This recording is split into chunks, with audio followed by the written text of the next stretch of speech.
بون نقول مساء الخير عليكم يا جماعه. دابور اليوم راناش برا، شفتونا في لابلاص كوميدي، شفتونا في واحد الدار، كاين واحد الكنابي يكوت با 3000 يورو الكنابي هذاك، ما تهضروش علينا ديروا لنا لي موفيز بلاك.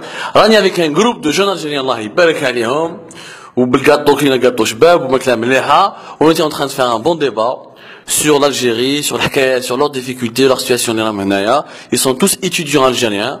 هادو كاع ولاد بلاد وراهم يقراو في مونبوليي، وحبيتكم يا جماعه تسمعوهم يهضروا واش يعطونا رايهم على الجزائر، ويعطونا رايهم اسكو يقدروا يولوا، اسكو يقدروا يحبوا يقعدوا. Grosso modo, qu'est-ce qu'être étudiant algérien à Montpellier et quelle est la vision d'un étudiant algérien sur l'avenir de l'Algérie. Donc, Anna, j'aimerais bien commencer par quelqu'un que j'ai trouvé très passionnant, alors que vous l'êtes tous, c'est mon ami David. Mon ami, raconte-moi ton histoire, ton prénom, d'où est-ce que tu viens et qu'est-ce que tu fais ici. Alors, bonsoir, je m'appelle David, je viens d'Alger. Je suis étudiant à l'université de Montpellier en électronique. Auparavant, j'étais à l'UFTHB. Et en gros, mes projets, c'est tout d'abord de réussir à obtenir son diplôme. Et ensuite, essayer de construire quelque chose de très solide, peu importe l'endroit, mais de préférence en Algérie. Mais il faudrait que ce soit quelque chose de très solide pour pouvoir avancer vers un futur très, très brillant. Et même si c'est pas moi qui vais réussir à le faire, mais commencer quelque chose qui sera fini par tout un peuple et toutes des générations pour vraiment arriver au niveau européen ou américain. Ouais. C'est très beau ce que tu nous dis, mais ça, il fallait que tu viennes jusqu'ici pour commencer à construire ce futur. Il n'y a pas une possibilité de venir à partir de ton pays où tu es né à Alger, par exemple?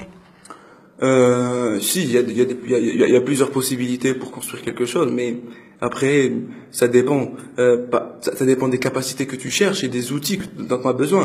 Parfois, si tu peux pas trouver quelque chose dans ton pays, tu peux aller ailleurs, l'apprendre et revenir. C'est un peu ma philosophie. Qu'est-ce que tu n'as trouvé, qu'est-ce que tu n'as pas trouvé en Algérie,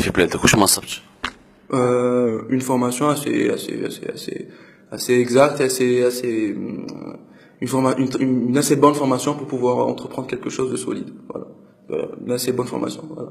Ce qui me manquait en Algérie. À Alger spécialement. D'habitude, je suis galant, je commence par les femmes. Je vais essayer de me rattraper. À côté de nous, nous avons une jolie demoiselle. Tu es toujours demoiselle, j'espère, je me suis pas trompé. Alors, Dalé nous dit, ce qui lui a manqué, c'est la formation et qu'il est là pour se perfectionner et pour construire des choses solides. Voilà. Toi, est-ce que tu as quitté vraiment l'Algérie rien que pour la formation? En toute sincérité. Déjà, en premier, je vais parler en français parce que c'est des mots assez techniques. J'aimerais rebondir sur ça, ce qu'il a dit. Nous, ce qui manque, on était tous les deux à l'université de Bab-Zoual. Ce qui manque vraiment à la formation à Bab-Zoual, c'est après, la formation ne nous permet pas d'avoir une insertion professionnelle. C'est-à-dire, c'est vrai qu'on est formé, on a de bonnes théories, de bonnes bases en électronique, on est bon en théorie, certes, mais après on se retrouve dans le monde professionnel, on sait pas quoi faire. La théorie qu'on a eue, la connaissance qu'on a eue, on se retrouve dans le monde professionnel, ça n'a rien à voir. Rappelle-moi juste ton prénom, parce qu'on a oublié de te présenter. Oui, voilà, je me présente. Je suis Massiva, je suis étudiante à Montpellier. Je fais système et composants pour télécom. Je suis en master 1. Auparavant, j'étais à l'université de Bab-Zouar. Donc voilà, j'ai fait une licence en électronique. Et là, si je suis là à Montpellier aujourd'hui, c'est pour vraiment approfondir les connaissances que j'ai eues à Bab-Zouar. Vraiment, c'est avoir cette technicité que en Europe ils ont, que nous en Algérie on n'a pas. Pourquoi on n'arrive pas à l'avoir? Pourquoi on n'arrive pas à l'avoir, c'est qu'à dire pourquoi. Il n'y a pas assez de production en Algérie. C'est vrai, on a de très bons professeurs, on va pas dire ça. Parce que pourquoi? Les gens qui sont partis d'Algérie, quand même, ils ont eu une base en Algérie. Ils ont été formés d'abord en Algérie. Après, quand ils vont à l'étranger, ils se retrouvent dans le monde professionnel. Ils peuvent produire. Alors que nous, je donne un autre exemple, les gens qui ont poursuivi un parcours 100%, on va dire, algérien. Les gens, on n'arrive pas à produire. C'est ça. On a ce manque de formation qui peut nous aider vraiment à produire. On a un professeur, Monsieur Blanc, il est toujours là à nous expliquer dans le domaine. Des fois, on a un cours, mais après, quand on va au TP, ça n'a rien à voir. Eux, ici en France, le prof, il va te guider, il va te dire, on a ça dans le marché, on a ça, on fait comme ça, il faut lire un datasheet, il faut faire comme ça, il faut faire comme ça.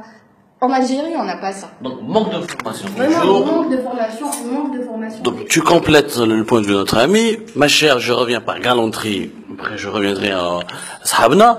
Est-ce que vraiment, Titani, t'as quitté l'Algérie à cause du manque d'information? Est-ce que la Kingdom a fait Montpellier rien qu'à cause du manque d'information? De l'information.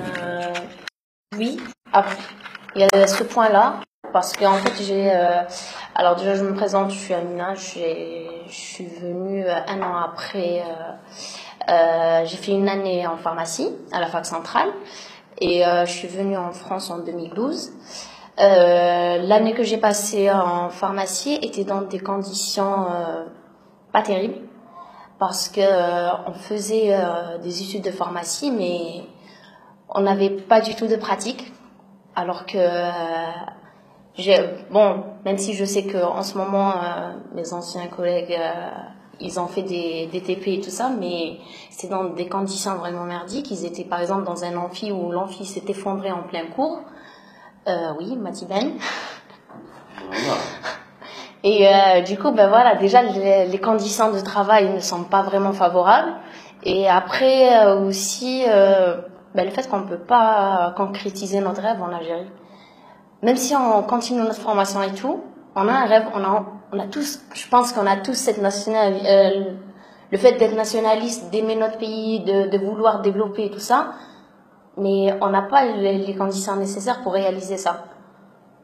La volonté, elle y est, mais on n'a pas de moyens pour réaliser. Et du coup, on va dire, on se dit, ça sert à rien de gâcher notre niveau intellectuel à rester, à avoir un diplôme, mais qui, au final, ne va nous servir à rien du tout. Amina, tu as dit un mot très fort, on n'arrive pas à réaliser notre rêve. Regarde, maintenant j'aimerais me retourner vers mon ami, me poser une question simple. Est-ce que tu as la sabak, en étant aujourd'hui à Montpellier, un étudiant algérien, un jeune algérien comme toi, est-ce qu'il peut réaliser son rêve aujourd'hui et non en France? Ou est-ce qu'il peut pas revenir en Algérie pour le réaliser? Franchement, bon, je vais commencer tout d'abord par me présenter. Donc, je suis Abdelrahman. Je viens d'Alger. J'ai fait un ingénierat à l'école de statistique et de planification à l'école de Benaknoun. Et là, je fais un extra. C'est une formation supplémentaire. J'ai fait un M2 en système d'information économique et financière à la faculté d'économie. Donc, tout d'abord, en fait, je suis pas en accord avec les étudiants qui sont ici, qui sont parmi nous. Dis-toi. Exactement. Donc, ce que je voulais savoir, ce que je voulais dire, c'est qu'on a les moyens et qu'il faut avoir aussi la volonté d'essayer de développer son propre pays. Parce que c'est vrai, le niveau de l'enseignement chez nous, il est, on va dire, faible. Mais contrairement à ce qui se passe en Europe, c'est que l'Algérie, c'est le seul pays où, en fait, on peut se faire de l'argent. Et en plus, là, c'est là où on peut, on va dire, en tant qu'Algérien, c'est là-bas qu'on pourra développer son pays. Donc moi, je vais partir de ce principe-là, c'est d'essayer de dire à tous les Algériens, enfin à tous les étudiants qui sont à l'étranger, que c'est mon propre avis. Donc, ce que je pense, c'est de se former ici et de revenir chez soi pour développer son pays. En fait, à tous les étudiants. C'est très fort, vraiment, ce que tu dis. C'est assez puissant. Et je vois même sur ton visage, ça se dit. Est-ce que toi, tu es vraiment d'accord? Est-ce que, enfin, à la fin, ton pays a besoin de toi. Comment toi tu peux, est-ce que tu te sens concerné par ça, par cet appel, et comment toi tu peux servir ce pays à partir de moi, à Montpellier ou dans le confort à Montpellier? Déjà, je m'appelle Reda. Je suis pas étudiant à Montpellier, je suis étudiant à Rennes, et en électronique aussi. Et je trouve que ce qu'il dit, je suis en accord avec ce qu'il dit, voilà, parce que tout d'abord c'est mon pays. Je suis né ici, c'est mon pays, mais je pense que pour une fois, par exemple, moi je suis un étudiant, chaque étudiant a un projet d'études, projet professionnel, on a tous envie de réussir dans la vie, on a tous envie d'avoir un métier qu'on aime et d'avoir une vie paisible. Mais la question qu'on se pose, une fois qu'on va bientôt arriver à ce stade où on se pose la question. Que vais-je faire de ma vie? Est-ce que je vais trouver le bon boulot, un bon salaire, de bonnes conditions? Personnellement, quand j'ai vu ce qui se passait en Algérie, j'étais un peu réticent par rapport à l'emploi en Algérie. Je me suis dit, donc j'ai préféré trouver des emplois en France, parce qu'en fait, je me suis dit que en France, les diplômes d'étudiant, va être pris par rapport à ses compétences, à son savoir. Maintenant, mais personnellement, j'aimerais beaucoup retourner en Algérie. Maintenant, si par exemple, moi, je suis ici en France, je fais mes études, si je vois que j'ai une opportunité de revenir en Algérie pour avoir un bon travail, j'hésiterai pas parce que c'est mon pays. Et personnellement, je trouve que chaque Algérien ne pourrait se sentir mieux que dans son pays. Encore des paroles fortes. J'ai retenu tendance que je me casse donc facilement. Est-ce que vraiment tu te sens belé pour réussir, pour être heureux en tant qu'Algérien, il faut revenir en Algérie et s'installer en Algérie après avoir terminé ses études ici en France? Bon, je commence par me présenter. Je m'appelle Mohamed Yassine. Je suis d'origine d'Alger. J'ai fait mes études en Algérie à l'UACHB. J'ai eu mon master 2 là-bas l'année dernière. Maintenant, je suis ici au master 2 à l'Université de Montpellier, l'Université des Sciences. Moi, je partage l'idée de revenir en Algérie parce que je pense que après avoir eu on va compléter notre formation et comment dirais-je. Et donc, le plus qu'on doit avoir chez nous, on doit l'investir dans notre pays pour le développer, pour avoir une meilleure place en Algérie.